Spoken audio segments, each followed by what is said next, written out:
Iniharap naman ni dating Senator Sonny Antonio Trillanes sa Department of Justice ang drug at smuggling charges laban kay Davao Congressman Pulong Duterte at iba pa. Ang pinakahuling detalye, ibabalita sa atin live ni Boy Gonzales. Boy.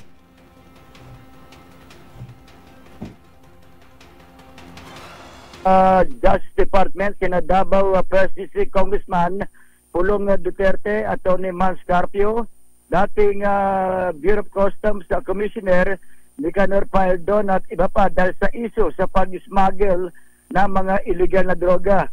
Ang reklamo ay kaugnay sa mahigit sa 600 kilo o 6.4 bilyong halaga ng sabu na nakumpiska sa isang warehouse sa Valenzuela City noong 2017 kung saan sinasabing nagsabuatan umano ang mga respondent para makalusot sa customs ang mga kontrabando. Group drug smuggling syndicate.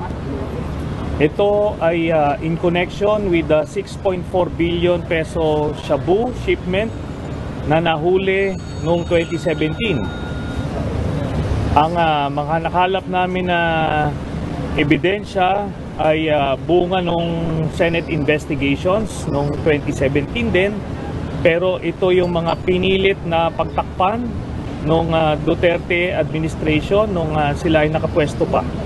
Kaya ngayon nakahanap tayo ng magandang pagkakataon na mag-file itong kaso nito. Sir, ano sa tingin niyo yung pinakamalakas ninyong ebidensya to say na involved nga talaga sila at sila yung nasa likod nitong shipment? Batay sa 47 file ng complaint affidavit na inihan ni Trillanes May 17, 2017 na dumating sa Manila International Container Port o MICP ang barkong may dala na naturang shabu shipment. Makaraan ng ilang araw, May 26, 2017, nagsagawa na ng raid ang BOC sa warehouse ng Hongpei Logistics sa Valenzuela kung saan na-discovery ang bilyong pisong halaga ng shabu. Hiniling din ang senador sa DOJ na magsagawa ng case build-up at maimbestigahan ang naprosikusyon ng mga inakusang personalidad at makasuhan sa korte ng paglabag sa Comprehensive Dangerous Drug Act. Ito si Boy Gonzales, tag-uulat para sa MBC TV Network News. Una sa Pilipinas, una sa Pilipino. Maraming salamat, Boy Gonzales.